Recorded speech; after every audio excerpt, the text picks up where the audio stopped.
Everything was perfectly swell. There were no prisons, no slums, no insane asylums, no cripples, no poverty, no wars. All diseases were conquered. So was old age. Death, barring accidents, was an adventure for volunteers. The population of the United States was stabilized at 40 million souls.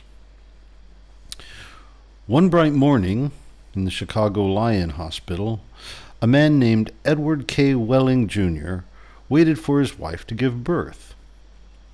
He was the only man waiting. Not many people were born a day anymore. Welling was 56, a mere stripling in a population whose average age was 129. X-rays had revealed that his wife was going to have triplets. The children would be his first. The young Welling was hunched in his chair, his head in his hand. He was so rumpled, so still and colorless as to be virtually invisible. His camouflage was perfect, since the waiting room had a disorderly and demoralized air too. Chairs and ashtrays had been moved away from the walls. The floor was paved with spattered drop cloths. The room was being redecorated. It was being redecorated as a memorial to a man who had volunteered to die.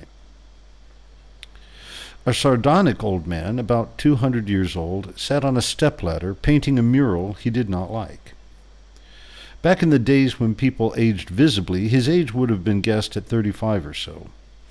Aging had touched him that much before the cure for aging was found. The mural he was working on depicted a very neat garden. Men and women in white, doctors and nurses turning the soil, planted seedlings, sprayed bugs, spread fertilizer. Men and women in purple pulled up weeds, cut down plants that were old and sickly, raked leaves, carried refuse to trash burners. Never, never, never, not even in medieval Holland or old Japan, had a garden been more formal, been better tended. Every plant had all the loam, light, water, air, and nourishment it could use. A hospital orderly came down the corridor, singing under his breath a popular song. "If you don't like my kisses, honey, here's what I will do. I'll go see a girl in purple, kiss the sad world toodle-doo. If you don't want my lovin', why should I take up all this space? I'll get off this old planet, let some sweet baby have my place." The orderly looked at the mural and the muralist. "Looks so real," he said. "I can practically imagine I'm standing in the middle of it." "What makes you think you're not in it?" the painter said. He gave a satiric smile. "It's called the Happy Garden of Life, you know." "That's good of Dr. Hitz," said the orderly. He was referring to one of the male figures in white, whose head was a portrait of Dr. Benjamin Hitz, the hospital's chief obstetrician. Hitz was a blindingly handsome man. "Lots of faces still to fill in," said the orderly. He meant that the faces of many of the figures in the mural were still blank. All blanks were to be filled with portraits of important people on either the hospital staff or from the Chicago office of the Federal Bureau of Termination. "Must be nice to be able to make pictures that look like something," said the orderly. The painter's face curdled with scorn. "You think I'm proud of this daub?" he said. "You think this is my idea of what life's really like?" "What's your idea of what life looks like?" said the orderly. The painter gestured at a foul drop cloth. "That's a good picture of it," he said. "Frame that, and you will have a picture a damn sight more honest than this one." "You're a gloomy old duck, aren't you?" said the orderly. "Is that a crime?" said the painter. The orderly shrugged. "If you don't like it here, Grandpa," he said, and he finished the thought with the trick telephone number that people who didn't want to live any more were supposed to call. The number 0 in the telephone number he pronounced naught. N-A-U-G-H-T. Naught. The number was 2B or not 2B. It was the telephone number of an institution whose fanciful sobriquets included Automat, Birdland, Cannery, Catbox, Delouser, Easy Go, Goodbye Mother, Happy Hooligan, Kiss Me Quick, Lucky Pierre, Sheep Dip, Warring Blender, Weep No More, and Why Worry? To be or not to be was the telephone number of the municipal gas chambers of the Federal Bureau of Termination. The painter thumbed his nose at the orderly. When I decide it's time to go, he said, it won't be at the Sheep Dip. A do-it-yourselfer, huh? Said the orderly. Messy business, Grandpa. Why don't you have a little consideration for the people who have to clean up after you? The painter expressed with an obscenity his lack of concern for the tribulations of his survivors. The world could do with a good deal more mess, if you ask me, he said. The orderly laughed and moved on. Wailing, the waiting father, mumbled something without raising his head, and then he fell silent again. A coarse, formidable woman strode into the waiting room on spike heels. Her shoes, stocking, trench coat, bag, and overseas cap were all purple, the purple with the painter called the color of grapes on Judgment Day. The medallion on her purple musette bag was the seal of the Service Division of the Federal Bureau of Termination, an eagle perched on a turnstile. The woman had a lot of facial hair, an unmistakable mustache, in fact. A curious thing about gas chamber hostesses was that, no matter how lovely and feminine they were when recruited, they all sprouted mustaches within 5 years or so.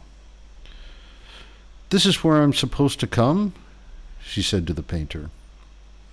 A lot would depend on what your business was, he said. You aren't about to have a baby, are you? They told me I was supposed to pose for some picture, she said. My name is Lorna Duncan. She waited. And you dunk people, he said. What? She said. Skip it, he said. That sure is a beautiful picture, she said. Looks just like heaven or something. Or something, the painter said. He took a list of names from his smock pocket. Duncan, Duncan, Duncan, he said, scanning the list. Yes, here you are. You're entitled to be immortalized. See any faceless body here you'd like me to stick your head on? We've got a few choice ones left. She studied the mural bleakly. Gee, she said. They're all the same to me. I don't know anything about art. A body's a body, huh? He said. All righty. As a matter of fine art, I recommend this body here. He indicated a faceless figure of a woman who was carrying dried stalks to a trash burner. Well, said Lorna Duncan, that's more the disposable people, isn't it? I mean, I'm in service. I don't do any disposing. The painter clapped his hands in mock delight. You say you don't know anything about art, and then you prove in the next breath that you know more about it than I do. Of course the sheave carrier is wrong for a hostess. A snipper, a pruner, that's more your line. He pointed to a figure in purple who was sawing a dead branch from an apple tree. How about her? He said. You like her at all? Gosh, she said, and she blushed and became humble. That puts me right next to Dr. Hitz. That upsets you? He said. Good gravy, no, she said. It's just such an honor. Ah, you admire him, eh? He said. Who doesn't admire him? She said, worshipping the portrait of Hitz. It was the portrait of a tanned, white-haired, omnipotent Zeus, 240 years old. Who doesn't admire him? She said again. He was responsible for setting up the very first gas chamber in Chicago.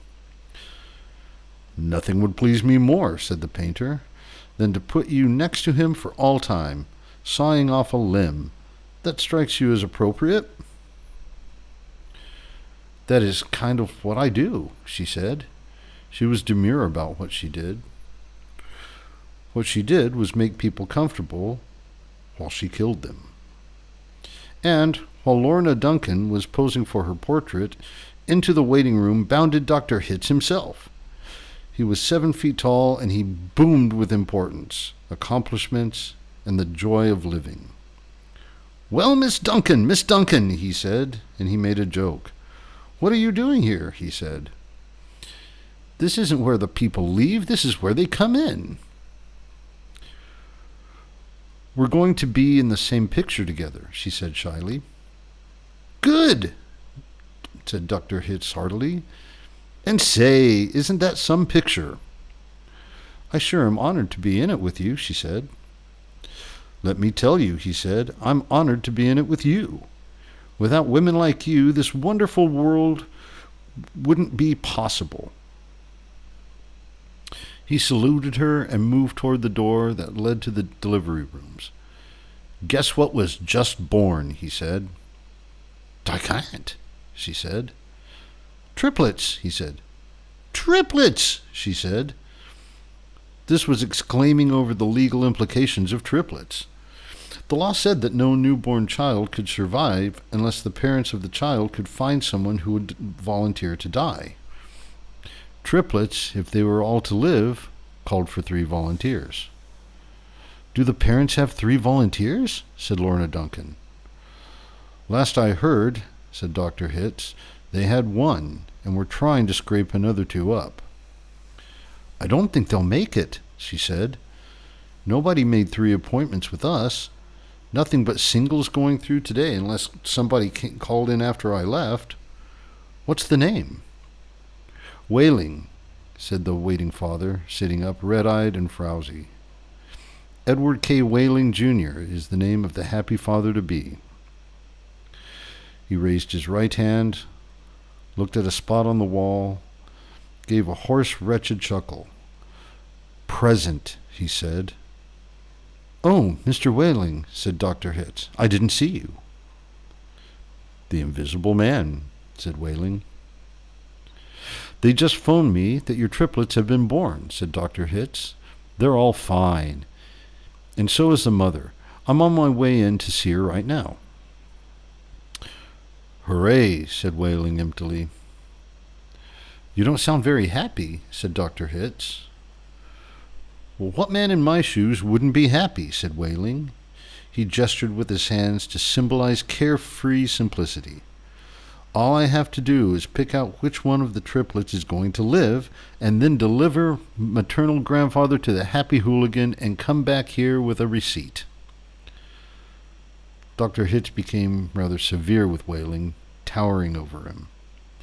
"You don't believe in population control, Mr. Whaling?" he said. "I think it's perfectly keen," Whaling said. "Would you like to go back to the good old days when the population of the Earth was 20 billion, about to become 40 billion, then 80 billion, then 160 billion? Do you know what a druplet is, Mr. Whaling?" said Hitz. "Nope," said Whaling. "A druplet, Mr. Whaling, is one of the little knobs, one of the little pulpy grains of a blackberry," said Dr. Hitz.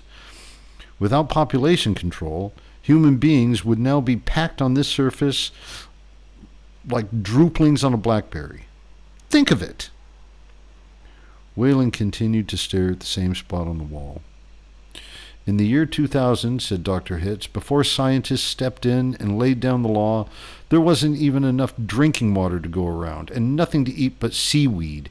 And still people insisted on their right to reproduce like jackrabbits, and their right, if possible, to live forever." "I want those kids," said Whaling quietly. "I want all 3 of them."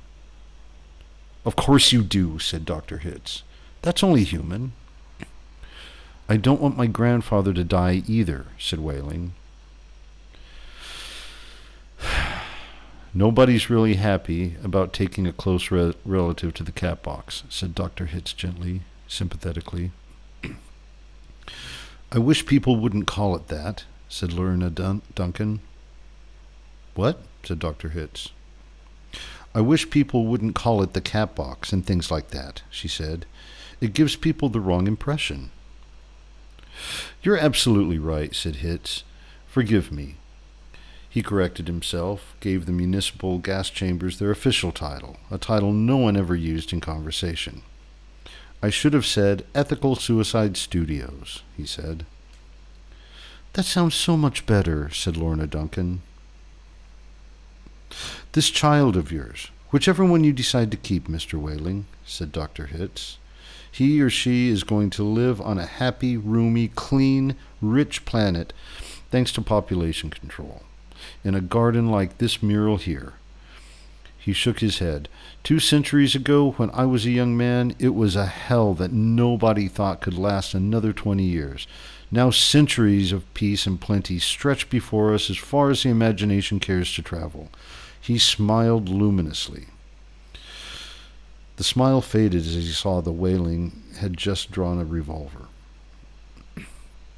Whaling shot Dr. Hitz dead. There's room for one. A great big one, he said. And then he shot Lorna Duncan. It's only death, he said to her as she fell. There, room for 2. And then he shot himself, making room for all 3 of his children. Nobody came running. Nobody, seemingly, heard the shots.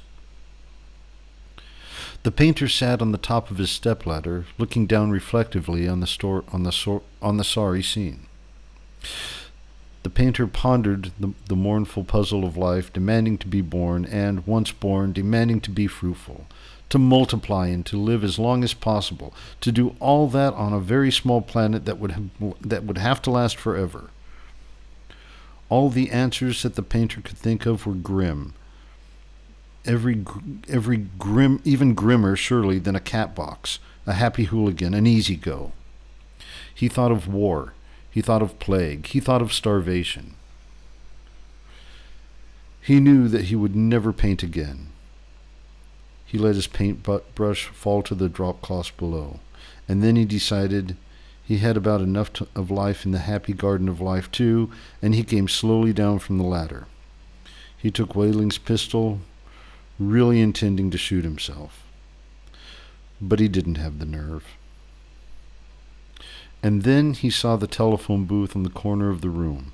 He went to it, dialed the well-remembered number, to be or not to be. Federal Bureau of Termination, said the warm voice of the hostess. How soon could I get an appointment? He asked, speaking very carefully. We could probably fit you in late this afternoon, sir, she said. It might even be earlier if we get a cancellation. All right, said the painter. Fit me in, if you please. And he gave her his name, spelling it out. Thank you, sir, said the hostess. Your city thanks you. Your country thanks you. Your planet thanks you. But the deepest thanks of all is from future generations.